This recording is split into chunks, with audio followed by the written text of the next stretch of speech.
Memelas temen wong kuwi lali pepane.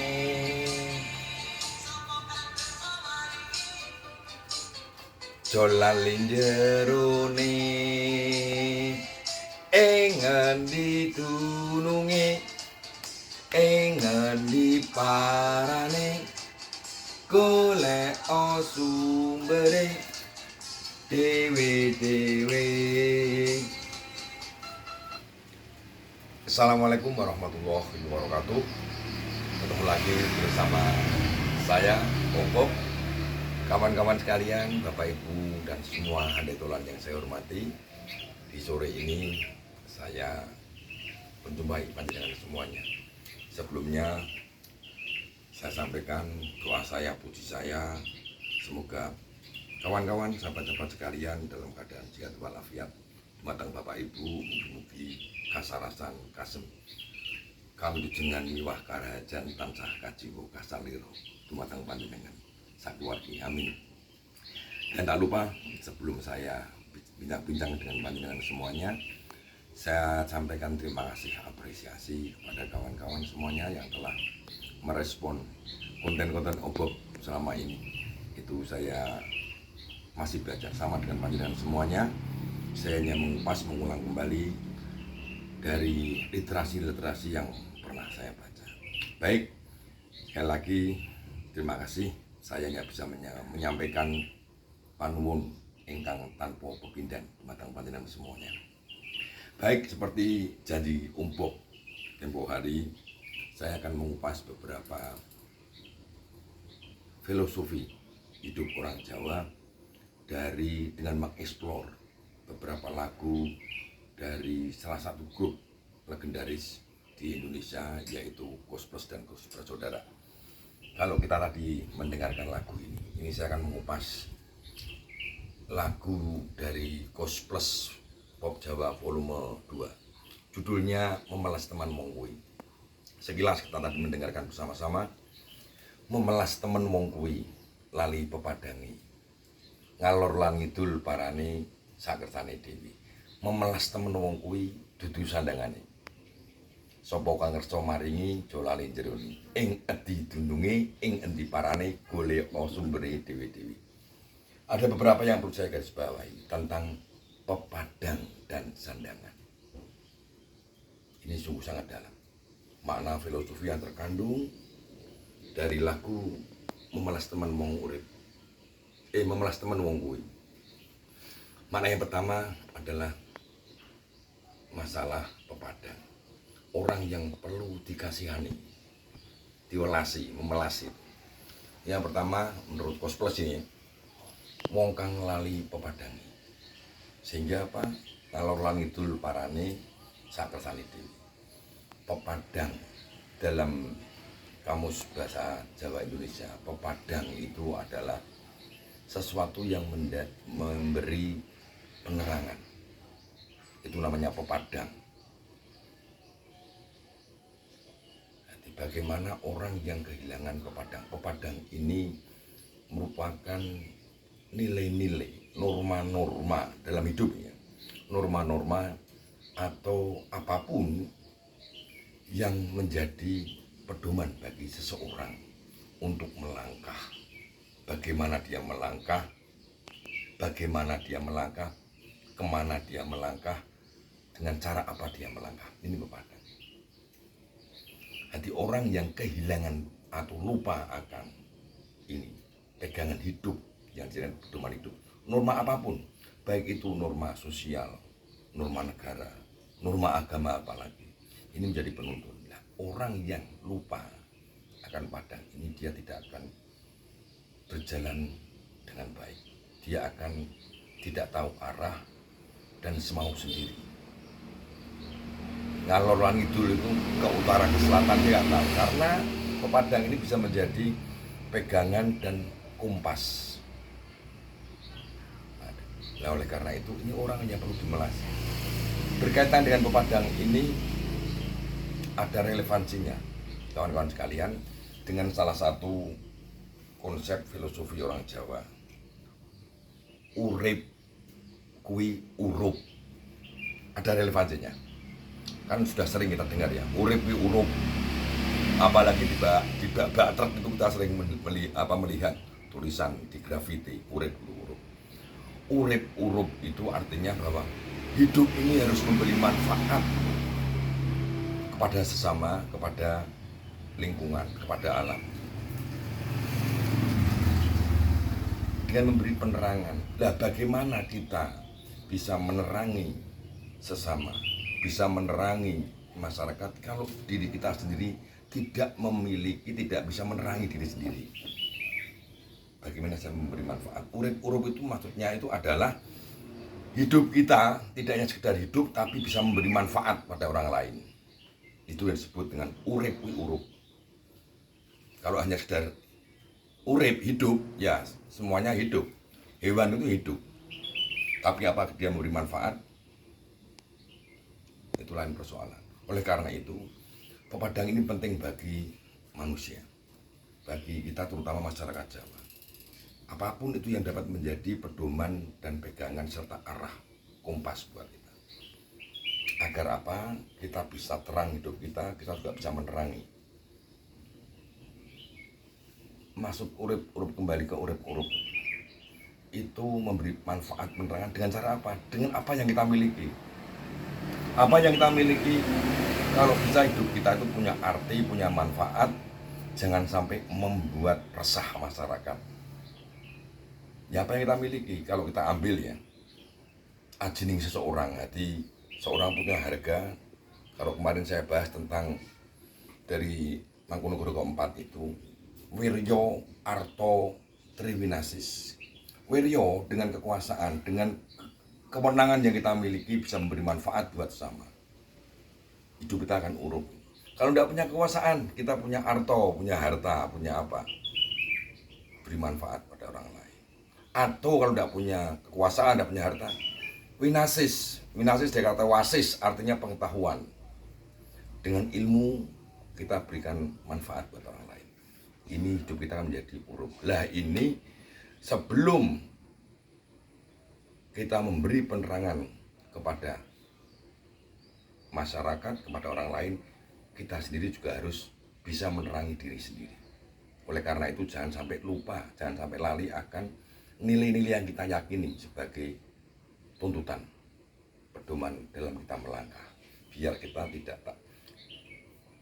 terperosok pada jalan yang berlubang, jalan yang rusak, jalan yang apapun yang dapat menyandungi langkah kita.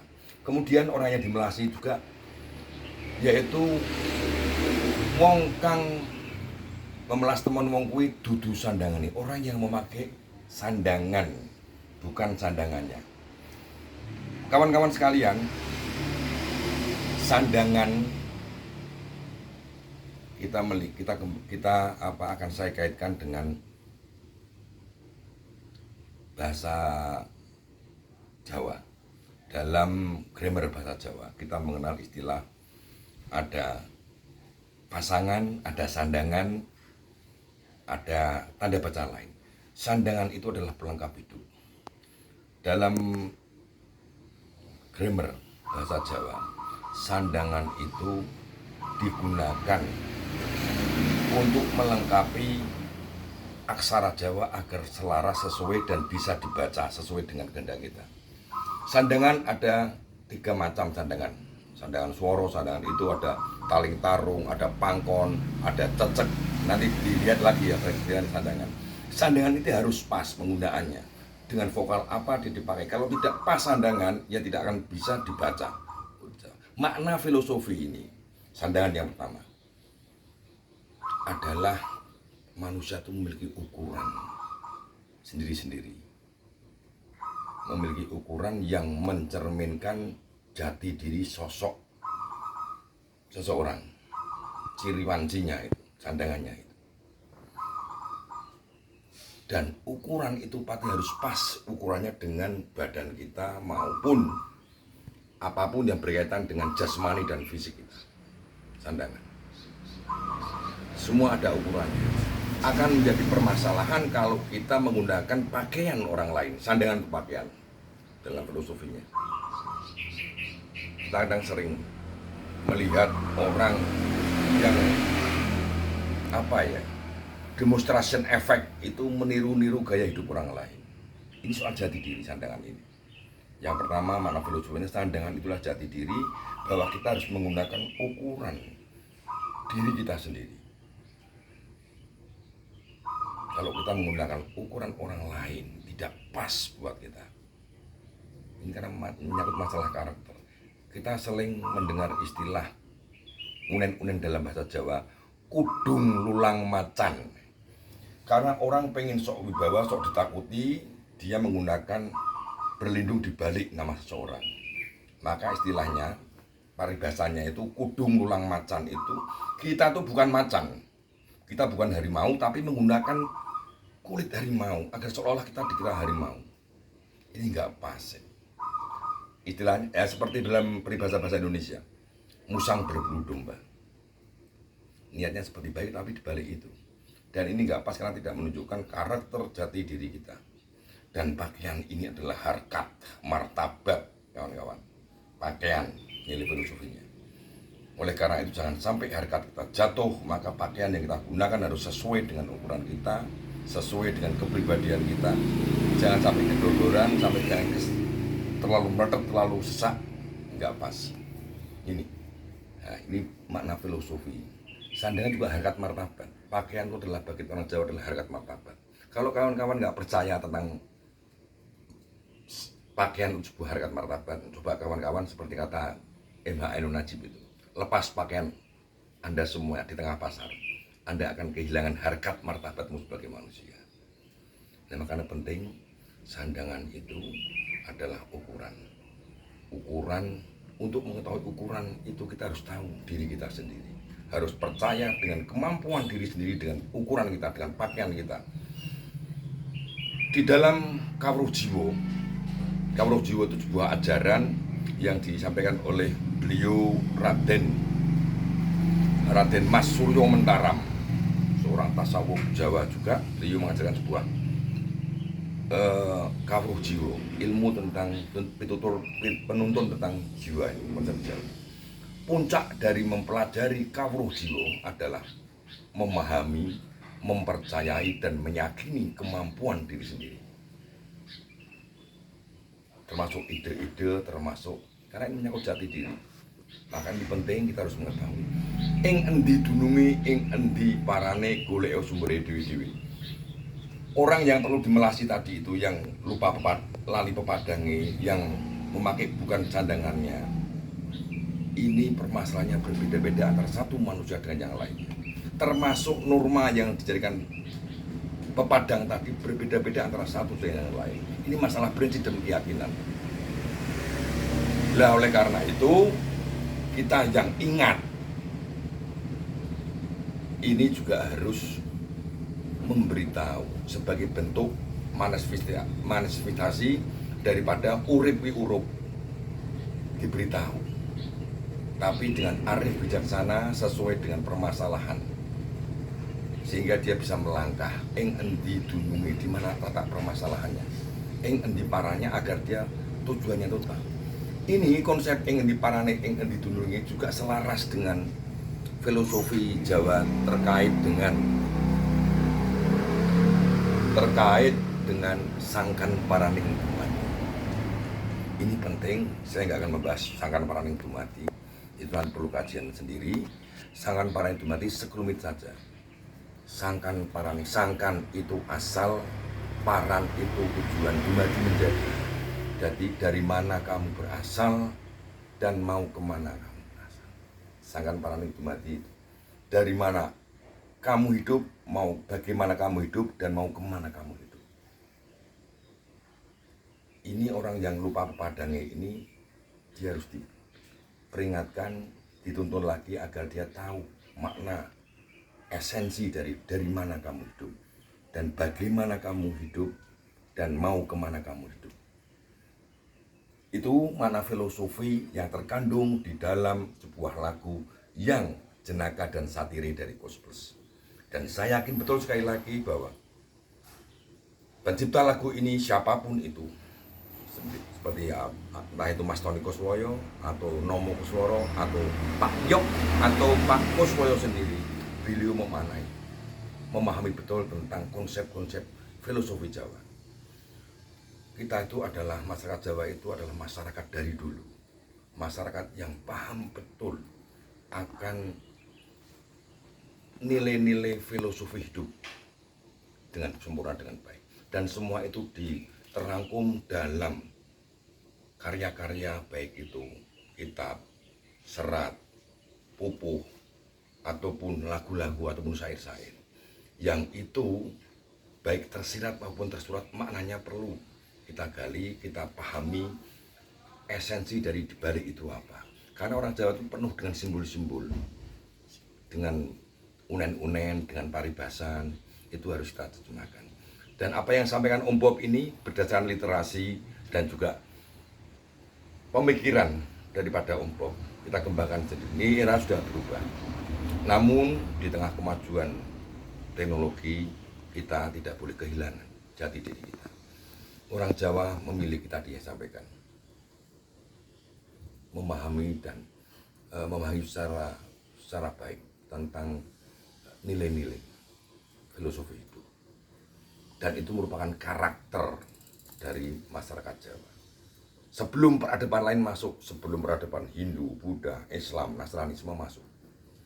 Nanti kita bahas, karena sebelum ada peradaban Islam maupun Nasrani di era Majapahit Singosari sudah banyak kitab-kitab yang membahas masalah budi pekerti ini. Dan ini masalah budi pekerti yang kita sampaikan Om Bob ini tidak ada relevansinya dengan agama atau apapun, walaupun agama menjadi salah satu hal yang penting sebagai pepadang, itu adalah ajaran-ajaran agama. Ini adalah budi pekerti sebagai ciri masyarakat Jawa tentang budi pekerti. Kalau di dalam istilah ilmu sains itu adalah filsafat, atau di dalam konsep Islam tasawuf. Ini ajarannya baik sekali. Tapi orang beragama tidak cukup hanya tasawuf. Tidak, karena ini menyangkut ihsan. Tidak cukup banyak ihsan, tapi kita perlu ada dua lagi. Apa artinya ihsan kalau kita tidak iman dan kita tidak Islam? Apa artinya iman kalau kita tidak Islam dan kita tidak ihsan? Tiga konsep ini saling berkaitan.